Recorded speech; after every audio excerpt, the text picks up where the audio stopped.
다 찾으셨으면 하나님의 말씀을 들어주십시오. 그러므로 생각하라. 너희는 그때 육체로는 이방인이요 손으로 육체에 행한 할례를 받은 무리라 칭하는 자들로부터 할례를 받지 않은 무리라 칭함을 받는 자들이라. 그때 너희는 그리스도 밖에 있었고 이스라엘 나라 밖의 사람이라. 약속의 언약들에 대하여는 외인이요 세상에서 소망이 없고 하나님도 없는 자이더니 이제는 전에 멀리 있던 너희가 그리스도 예수 안에서 그리스도의 피로 가까워졌느니라. 그는 우리의 화평이신지라. 둘로 하나를 만드사 원수된 것 곧 중간에 막힌 담을 자기 육체로 하시고 법조문으로 된 계명의 율법을 폐하셨으니 이는 이 둘로 자기 안에서 한 세 사람을 지어 화평하게 하시고 또 십자가로 이 둘을 한 몸으로 하나님과 화목하게 하려 하심이라. 원수된 것을 십자가로 소멸하시고 또 오셔서 먼 데 있는 너희에게 평안을 전하시고 가까운 데 있는 자들에게 평안을 전하셨으니 이는 그로 말미암아 우리 둘이 한 성령 안에서 아버지께 나아감을 얻게 하려 하심이라. 그러므로 이제부터 너희는 외인도 아니요 나그네도 아니요 오직 성도들과 동일한 시민이요 하나님의 권속이라. 너희는 사도들과 선지자들의 터 위에 세우심을 입은 자라. 그리스도 예수께서 친히 모퉁이 돌이 되셨느니라. 그 안에서 그의 건물마다 서로 연결하여 주 안에서 성전이 되어가고 너희도 성령 안에서 하나님이 거하실 초소가 되기 위하여 그리스도 예수 안에서 함께 지어져 가느니라. 아멘. 네, 우리 다시 한번 인사할까요? 만나서 반갑습니다. 인사하겠습니다.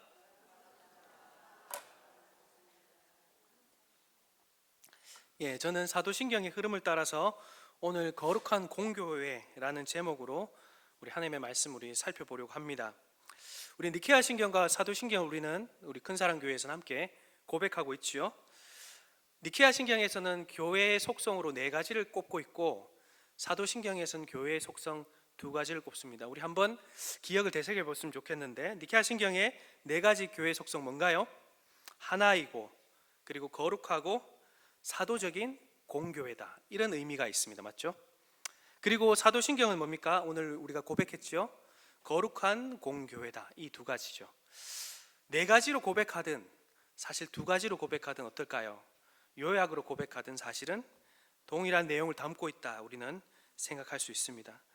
교회는 거룩하신 하나님께서 세상 가운데서 우리를 구별하셨기에 거룩을 닮아가야 되죠. 그리고 세상 속에서 우리고 한 곳으로 구별하여 불러주셨기에 어떻습니까? 하나를 이루어 가야 합니다. 하나님의 백성, 그리스도의 한 몸, 그리고 한 성령의 전으로 정해졌고, 그렇기 때문에 우리는 그 정체성을 끝까지 기억하면서 하나 되기를 힘써야 합니다.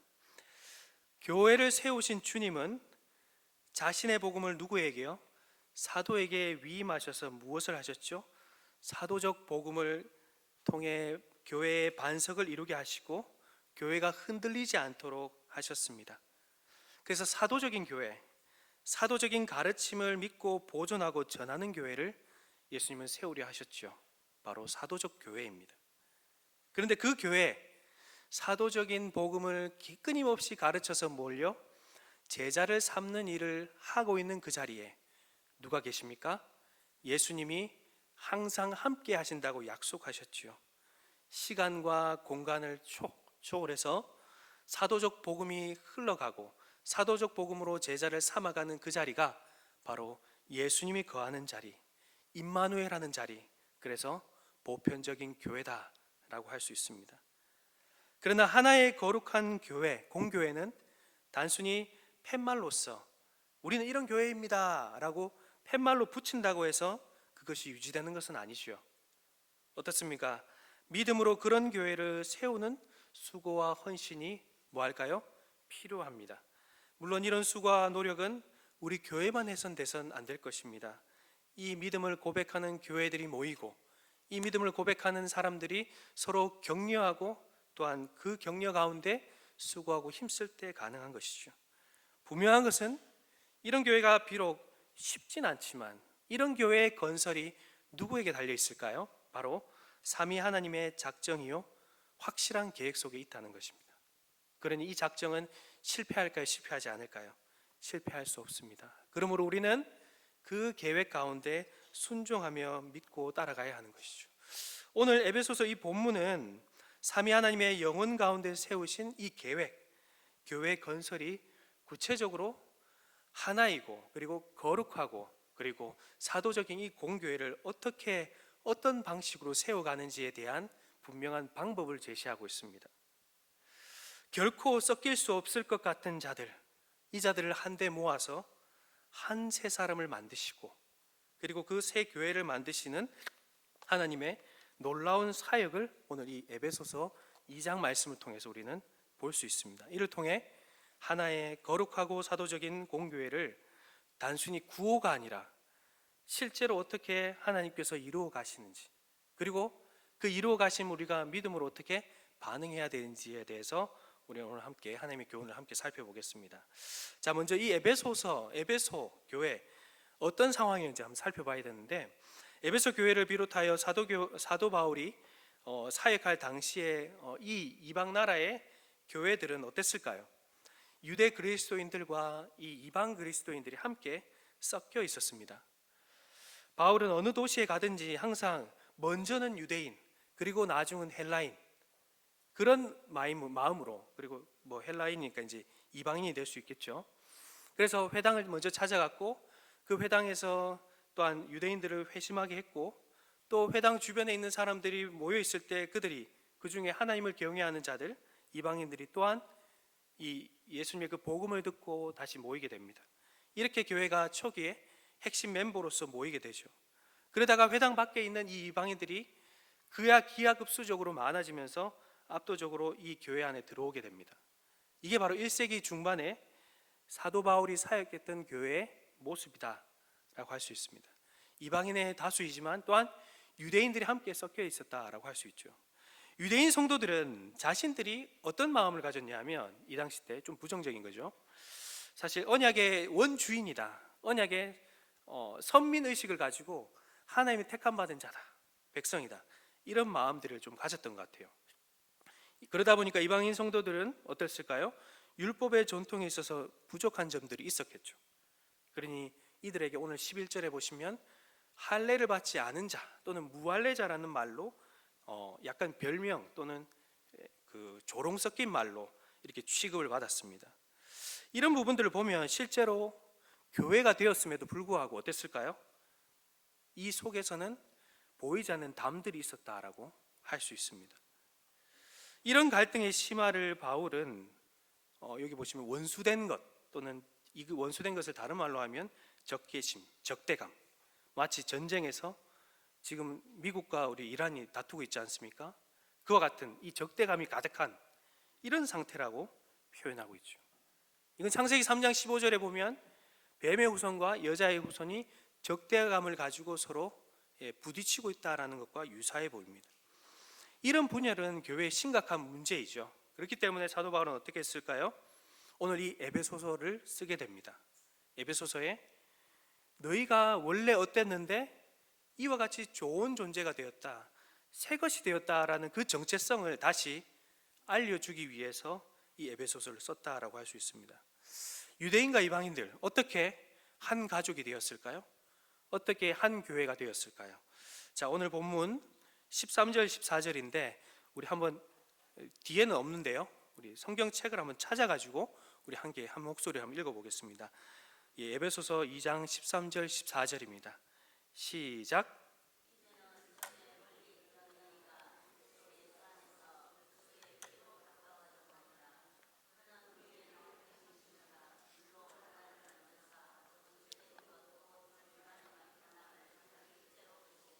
네, 여기 중간에 막힌 담이라고 하죠. 둘 사이를 나누는 담을 허무는 주체가 누구라고 되어 있습니까? 바로 예수 그리스도라고 되어 있습니다. 14절에서 예수님을 사도 바울은 뭐라고 표현하죠? 우리의 화평이다 라고 표현하고 있습니다. 여기에 화평도 구약의 샬롬과 같은 말입니다. 샬롬은 어떤 말이었습니까? 전쟁이 그치고 완전히 평화로운 상태, 그 상태를 나타내죠. 적대 관계가 완전히 해소되고 화합하고 교제하며 일치를 이루어가는 그 상태가 바로 화평한 상태다, 이렇게 볼 수 있습니다. 이런 상태, 우리의 화평이라 했으니까 이방인과 유대인들의 화평이 되었다, 이런 모습이라고 할 수 있죠. 원래 유대인들은 앞에서도 말씀드렸지만 자기의 할례를 내세우면서 이방인들에게 무할례자다, 이렇게 손가락질 했었습니다. 이건 조금 과장된 표현일 수 있습니다. 왜냐하면 우리가 당시를 살아보지 않았기 때문에 알 수 없죠. 그러나 분명한 것은 그와 같은 분열들이 있었다고 할 수 있습니다. 그들과 교제하거나 그렇기 때문에 함께 식사도 하지 않았다라는 것은 우리가 갈라디아서에서도 충분히 알 수 있습니다. 자, 율법을 따랐지만 이 유대인들이 어떻게 했다는 말이에요? 이방인들이 들어오고 싶어도 이들을 분리시켰다라고 할 수 있죠.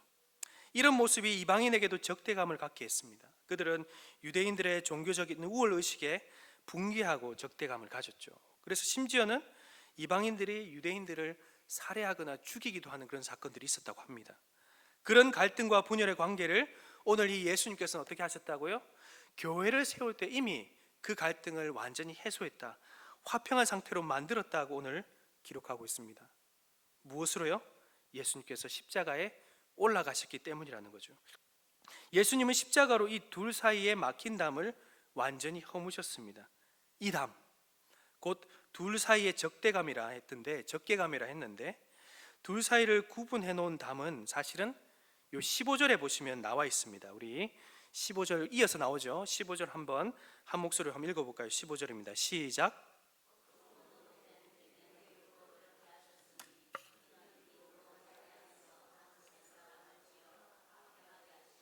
자, 여기에 보면 14절의 중간에 막힌 담이 사실은 이 동격입니다. 동격으로 뭐라고요? 법조문으로 된 계명의 율법이 바로 담을 만드는 원인이 되었다, 담의 결정적인 요인이 되었다라고 할 수 있습니다. 근데 그 담을 예수님께서 완전히 허무셨다, 패하셨다라고 하죠. 패하셨다는 의미는 무력하게 만들었다, 이제 아무런 우리에게 힘을 쓸 수 없다, 무효화가 되었다라는 뜻입니다. 율법 자체는 우리는 잘 알듯이 무엇입니까? 하나님께서 주신 선한 것입니다. 하나님께서 뭐 했어요? 율법을 통해서 이 이스라엘 나라가 세상 나라 가운데서 독특하고 하나님 나라로서의 모습을 잘 보여주도록 하기 위해서 율법을 주셨죠. 맞죠? 근데 오늘 이 유대인들은 이 율법을 어떻게 쓴 거예요? 정죄하는데, 분리하는 데 사용했기 때문에 그 부정적인 영향들을 오늘 이 예수님이 십자가에서 어떻게 하셨단 말입니까? 제거하셨다라고 할 수 있습니다. 원래 율법은 어떤 모습, 즉 하나님의 나라의 모습이 어때야 되는지를 이방 나라에게 분명히 보여주는 그런 도구였습니다. 그런 선한 의도가 있었죠. 그럼에도 유대인들은 그들을 이런 풍성한 나라로 초대하기 위해 손을 내밀기보다는 어떻게 했어요? 갈라치기 하고 깎아내리게 하는 그런 도구로 사용했다라고 할 수 있습니다. 이방인들과 비교하여서 자기들이 이런 면에서 우월하다, 이런 면에서 높다라는 것을 자랑했던 그 교만함과 탐욕을 예수님께서 십자가에서 제거하셨다라고 할 수 있습니다. 그 범죄를 다 도말하셨기 때문에 오늘 이 15절에 이어서 보시면 그 갈등이 완전히 사라진 한 새 사람을 만드셨다, 창조하셨다까지 이어지고 있는 것이죠. 여기서 이 짓는다는 말은 창조한다는 말입니다. 없었는데 완전히 새 것으로 만든다는 뜻이죠. 무할례자로 취급받았고 이스라엘 나라에서 외국인이었고 약속의 언약에서는 전혀 밖에 있었고 하나님을 모르는 자였던 그들이, 이방인이죠, 이들이 예수님 안에서 이제는 유대인과 동일한 존재가 되었다라고 합니다. 이게 그렇다고 해서 유대인의 신분을 가졌다는 말은 아닙니다.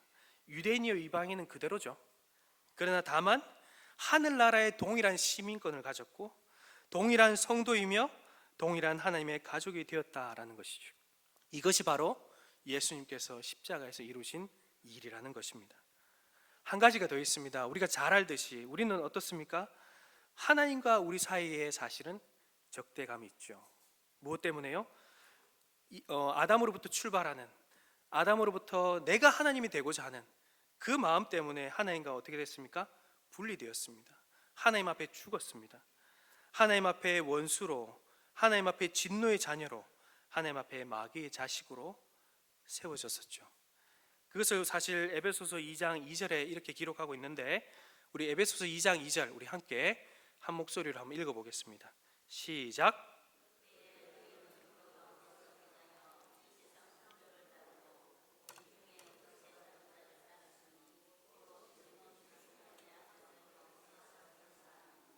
맞죠?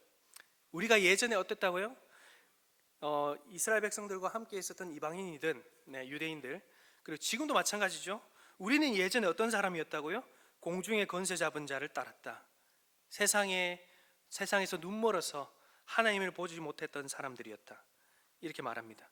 근데 우리가 이 가운데 들어왔죠. 교회 가운데 들어왔죠. 예수님의 화평은 바로 하나님과의 적대감을 제거하는, 하나님과 원수됐던 이 관계를 제거하는 그런 일이었습니다. 그래서 16절 이어서 보면 또 십자가로 이 둘을 한 몸으로, 맞죠? 하나님과 화목하게 하려 하심이라 하고, 원수된 것 바로 적대감, 적개심이죠. 이것을 십자가로 소멸하셨다라고 말합니다. 십자가로 예수님께서 소멸하신 것은 두 가지입니다. 하나님과 우리와의 관계, 그리고 우리와의 관계, 이것을 완전히 청산하신 것이죠. 완전히 새 것으로 만드신 것입니다. 성도 여러분, 예수님은 하나님과 인간의 분열을 막기 위해 십자가에 오르셨습니다. 영원히 섞일 수 없는 자들을 위해 십자가에 오르셨습니다. 끊임없이 교회의 분열을 조장하는 유혹과 거짓 가르침을 폐하시려고 십자가에 오르셨습니다. 예수님은 이들을 불러 모아 하나가 되게 하시고, 교회를 하나가 되게 하시는 그 교회를 십자가의 사역으로 끊임없이 붙들고 계시고 유지하고 계신다라고 오늘을 말씀하고 있습니다. 사실 예수님은 오늘 종료주일이라고도 가끔 이야기하죠. 예수님은 예루살렘에 들어가시기 전에 제자들, 즉 서로가 자신이 높아지려고 하는 그 제자들과 동행하시면서 이들에게 진정한 해결책, 이들에게 정말 필요한 것은 무엇이라고 말씀하셨냐 하면 십자가라고 말씀하셨습니다. 그것이 바로 요한복음 12장 32절에 나오는데, 우리 함께 요한복음 12장 32절입니다. 함께 읽어보겠습니다. 시작.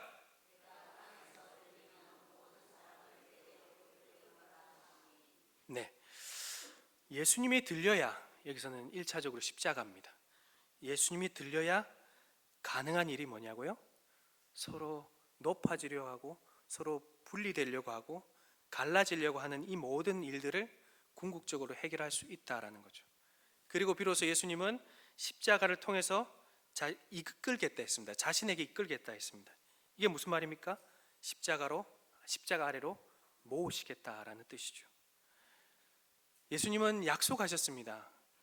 신약 시대 말고 예수님, 즉 하나님으로서 칭해지는 그 하나님은 구약 시대부터 끊임없이 불러 모으겠다, 하나로 불러 모으겠다고 약속하셨습니다. 그 약속, 언약의 복과 저주 가운데 함께 담아 두셨는데, 우리 신명기 30장 3절 4절에 이런 불러 모으심에 대한 약속이 담겨 있습니다. 함께 우리 3절 4절 함께 읽어보겠습니다. 시작.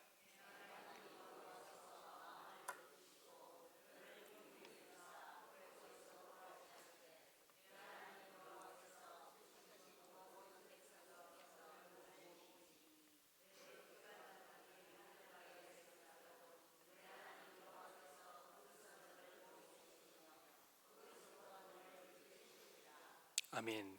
여기 보시면 포로에서 돌아오게 하시되, 또 흩으신 그 모든 백성 중에서 너희를 모으시리라. 그리고 또 하늘가에 있을지라도 거기서 너희를 모으실 것이다 라고 말씀합니다. 또한 포로로 잡혀가도 거기서 모을 거라고 또한 약속합니다. 이사야서 43장 5절에서 6절인데, 자, 한번 읽어볼까요? 43장 5절 6절입니다. 시작.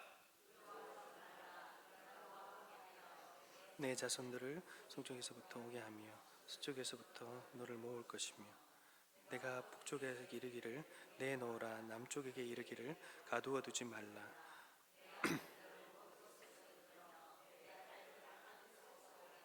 네.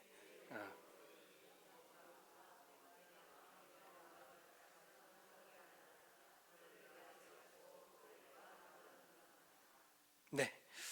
죄송합니다. 너무 길게 읽게 해서. 네, 여기서도 보시면 동쪽에서 오게 하며 서쪽에서 너를 모을 것이며 북쪽으로부터 내놓으라. 네, 남쪽으로부터 가두어두지 말라. 그래서 먼 곳에서 이끌 것이며 땅 끝에서 오게 하겠다. 이렇게 예수님 아니죠. 하나님께서 약속하셨습니다.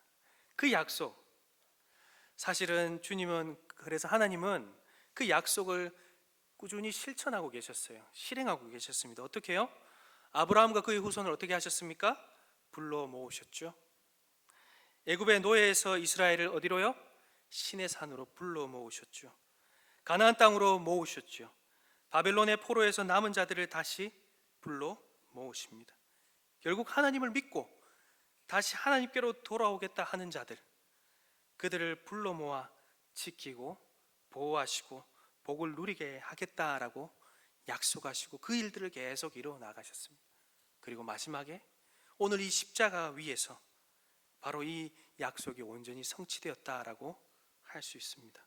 주님은 십자가를 통해 선한 목자로서 자신의 생명을 버려 양떼들이 다른 데 가지 않도록 불러 모으시고 사나운 들짐승들로부터 양떼를 지켜 보호하시며 푸른 초장으로 그들을 인도하시고 돌보시고 계신다라고 할 수 있습니다.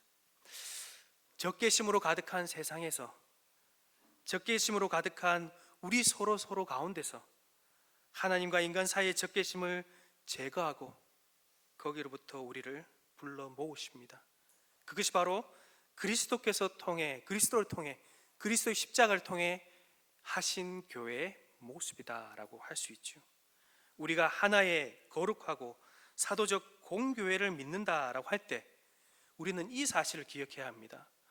예수님께서 십자가를 통해 역동적으로 지금도 우리를 불러 모으고 계신다는 사실이죠. 끊임없이 십자가의 그 사역으로 하나님과 원수된 우리를 세상에서 불러 모아 한 새 사람이 되게 하시기에 복음을 믿는 우리는, 복음을 통해 예배 가운데서 하나님을 누리는 우리가 바로 누구라고요? 하나이고 거룩하고 사도적인 공교회라는 사실입니다. 하이델베르크 54문에 보면 거룩한 보편적 교회를 이렇게 고백하고 있습니다. 제가 읽어드리겠습니다. 나는 하나님의 아들이 세상의 처음부터 마지막 날까지 모든 인류 가운데서 영생을 위하여 선택하신 교회를 참된 믿음으로 하나가 되도록 그의 말씀과 성령으로 자신을 위하여 불러 모으고 보호하고 보존하심을 믿습니다. 나도 지금 이 교회에 살아있는 지체이며 영원히 그러할 것입니다 라는 것을 믿습니다 라고 말씀하고 있습니다. 성도 여러분, 그리스도께서 세우신 교회는 그리스도께서 하신 완전한 사역, 십자가의 그 사역을 통해 이끌어 가십니다. 우리는 이 믿음으로 교회를 바라봐야 합니다. 우리의 부족함, 연약함, 이 모든 것이 있겠지요. 그러나 완전하신 그 십자가의 사역으로 우리를 끊임없이 불러 모으시고 하나 되게 하시는 그분을 믿고 바라보는 저와 우리 모두가 되기를 바랍니다. 그런데 오늘 본문에는 그리스도께서 교회를 세우신다고 하는 그 강조의 의미가 담긴 주 안에서가 많이 나옵니다. 근데 주 안에서와 함께 한 성령 안에서란 말을 함께 쓰고 있습니다. 자, 그 표현이 어디 있는지 18절과 22절인데요. 18절, 22절 우리 한번 읽어볼까요? 18절 먼저 읽어보겠습니다. 시작.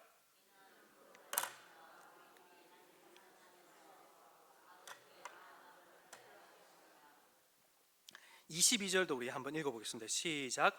너희도 성령 안에서 하나님이 거하실 초소가 되기 위하여 그리스도 예수 안에서 함께 지어져 가느니라. 무슨 의미인가요?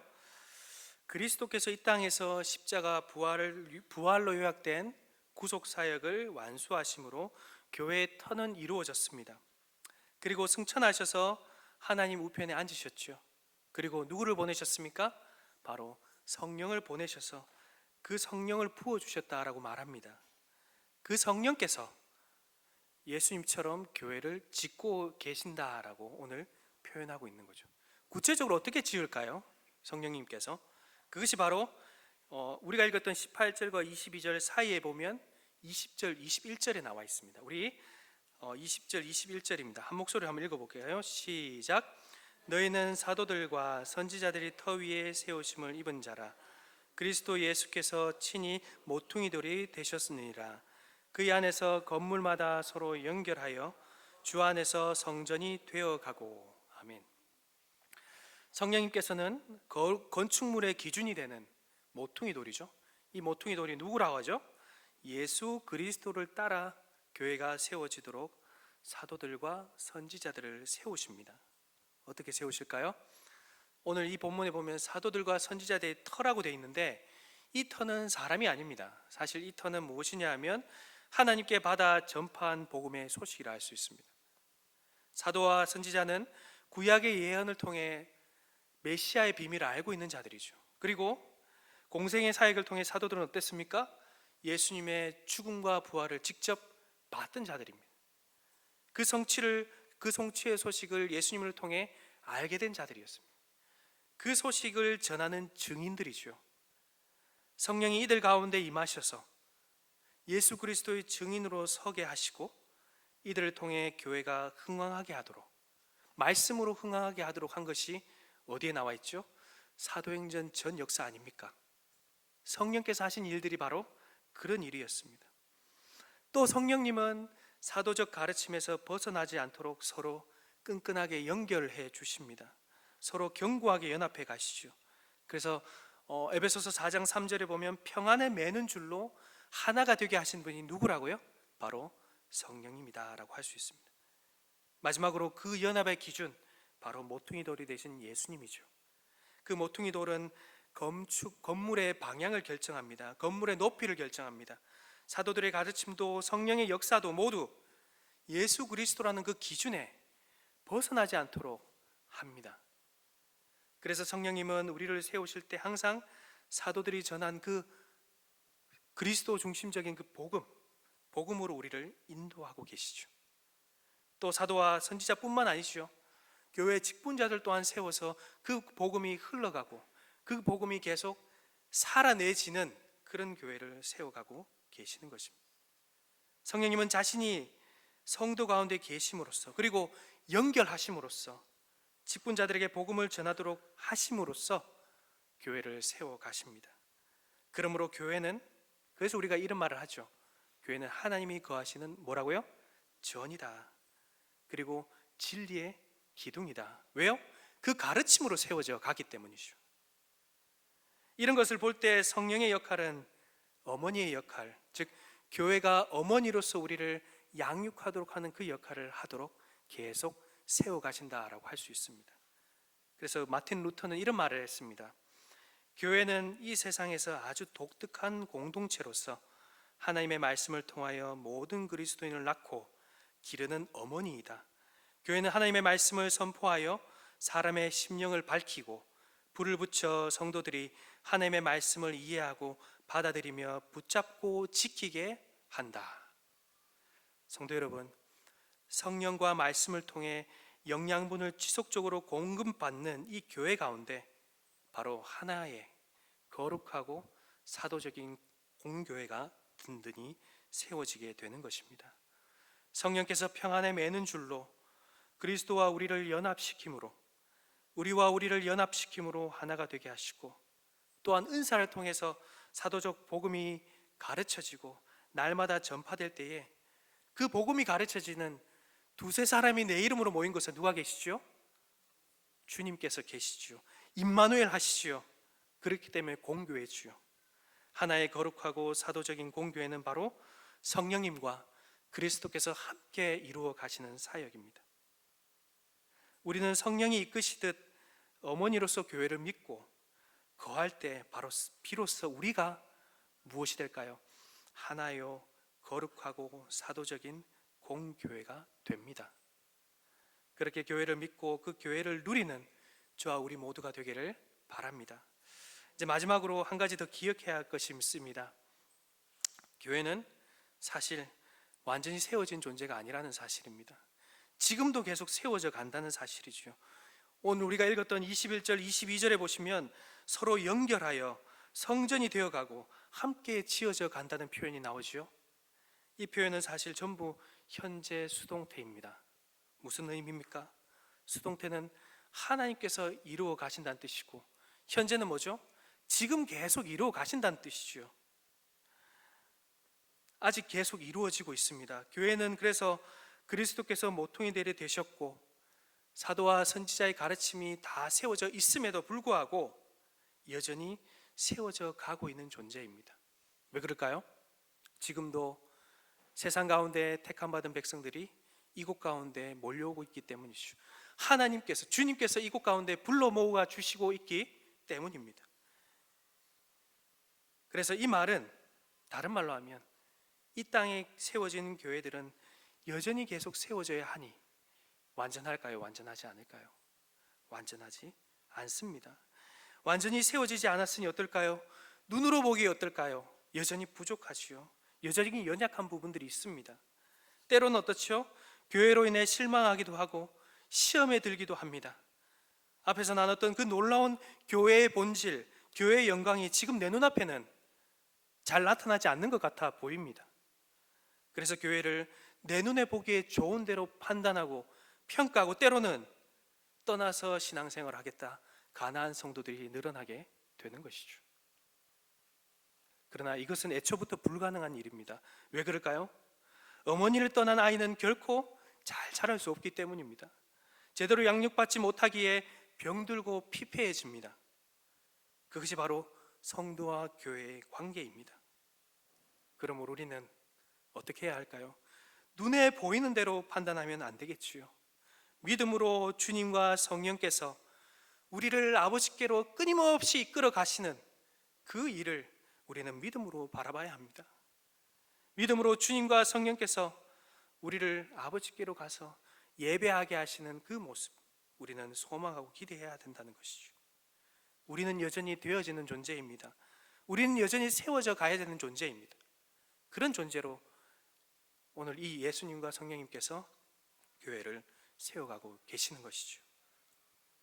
한 가지 더 바라봐야 될 것이 있습니다. 그것은 바로 믿음으로 바라봐야만 보이는 교회입니다. 소위 말해 보이지 않는 교회를 말합니다. 다른 말로 불가시적 교회를 말합니다. 이 교회는 오직 하나님만 아시는 택자들, 이 택자들 중에서 죽어 지금 하늘에 승리한 교회에 있는 성도들, 그리고 지금 죽지 않았지만 지금 여전히 이 교회 가운데서 열심히 주님의 그 뒤를 따라가는 택자들, 이 택자들을, 그리고 어린 양의 생명책에 기록된 택자들, 이 택자들이 모인 곳이 바로 보이지 않는 교회, 불가시적 교회라고 합니다. 근데 이 교회를 기억하는 것은 우리는 무엇을 유익을 받냐 하면요, 보이는 교회의 부족함을 덮어줍니다. 그리고 다시 보이는 교회에 은혜의 샘을 붙들도록 합니다. 보이지 않는 불가시적 교회를 기억할 때 가장 큰 은혜는 무엇일까요? 바로 주님과 우리가 영원히 떨어지지 않는 연합을 하고 있다는 그 사실입니다. 보이는 이 교회 가운데 여전히 연약하죠. 여전히 부족한 게 많죠. 그러나 끊임없이 복음을 듣고 그리스도께서, 성령께서 세워지시는 그 방향대로 믿음으로 순종하는 자는 반드시 어디에 있을까요? 이 보이지 않는 교회에 소속되어 있다 하는 사실입니다. 이 교회는 어떠한 상황 가운데서도 그리스도와의 연합이 끊어지지 않는 그런 교회라고 할 수 있습니다. 누구도 이 연합을 끊을 수 없기에 이 연합은 영원히 지속됩니다. 그래서 불가시적인 교회, 보이지 않는 교회가 주는 유익을 우리가 깊이 생각하고 다시 내 눈앞에 보이는, 때로는 초라해 보이고 작고 연약한 교회, 고난 가운데 씨름하다가 힘들어하며 방황하는 교회, 그런 교회를 볼 때 다시 이 보이지 않는 교회를 통해 우리는 힘을 얻습니다. 그리고 다시 보이는 교회 가운데 있는 은혜의 샘인 그리스도께서 하시는 일과 성령께서 하시는 그 일을 붙잡게 되는 것이죠. 불가시적 교회의 회원으로 내가 지금 잘 살고 있다는 것을 어디서 확신할 수 있을까요? 바로 이 은혜의 샘을 붙드느냐, 이 은혜의 샘을 붙들지 않느냐에 달려 있습니다. 그럼으로써 우리는 어떠한 상황 가운데서도 이 시험과 역경들을 이겨낼 수 있는 것이죠. 그래서 이 사도 바울은 이렇게 고백하죠. 내가 확신하노니 사망이나 생명이나 천사들이나 권세자들이나 현재일이나 장래일이나 능력이나 높음이나 기품이나 다 어떤 피조물이라도 우리를 우리 주 예수 그리스도 안에 있는 하나님의 사랑에서 뭐라고요? 우리를 끊을 수 없다고 고백합니다. 다시 한번 기억하십시오. 우리가 보이는 교회를 통해 시험 들고 낙심하고 어려울 때마다 우리는 무엇을 바라봐야 될까요? 믿음으로 보이지 않는 교회, 이미 있는 교회, 하나님의 택함 받은 모든 백성들이 모여서 잔치를 준비하는 그 교회를 바라봐야 된다는 것이죠. 성도 여러분, 하나님이 지금도 보이는 이 연약한 교회를 하나 되게 거룩하신 하나님을 닮는 모습으로 주님과 사도적인 복음이 함께하는 공교회를 세워가심을 믿는다면 그리스도께서 자신의 연합을 결코 끊어버리지 않는다는 것 또한 기억하셔야 합니다. 보이지 않는 교회의 유익을 우리는 믿음으로 보면서 보이는 교회, 계속해서 세워져 가는 교회, 그러나 여전히 연약하지만 주님의 은혜의 샘이 있는 교회, 그래서 그리스도께서 그리고 성령께서 이곳에 일하시는 이 교회를 끊임없이 붙드는 저와 우리 모두가 되기를 간절히 바랍니다. 이제 말씀을 맺겠습니다. 교회는 원수 관계를 그리스도의 십자가로 완전히 청산하는 곳입니다. 모든 원수 관계를 다 십자가로 소멸하셨기에 하나입니다. 거룩합니다. 사도적입니다. 공교회입니다. 이것은 단순히 팻말이 아닙니다. 실제로 예수님과 성령님이 이곳에서 일하고 계십니다. 그리스도께서 이루신 그 일을 성령께서 끊임없이 우리 속에 적용하셨기 때문에, 또한 하나 되게 하셨기 때문에 진리의 말씀과 복음의 말씀을 직분자도록 깨닫게 하시고 증언하도록 하셨기 때문에 우리는 비로소 하나님이 거하시는 처소 하나여 거룩하고 사도적인 보편적인 그 교회로 지어져 가게 되는 것입니다. 물론 여전히 완전하지 않고 되어가는 곳이지요. 그러나 실제적인 이 역사를 믿는 자들이라면 우리는 무엇을 바라봐야 될까요? 성숙한 눈으로 보이는 이 교회를 바라봐야 합니다. 그리고 믿음의 기도가 필요하겠죠. 하나님만 아시는 보이지 않는 교회이지만 그 교회를 꿈꾸며 지금 내가 속한 교회의 은혜의 샘을 풍성히 누려야 할 것입니다. 이와 같이 끊임없이 연합을 추구하고 화평을 추구하는 교회 공동체로 서가는 저와 우리 모두가 되기를 간절히 바랍니다. 이 시간 제가 기도하겠습니다.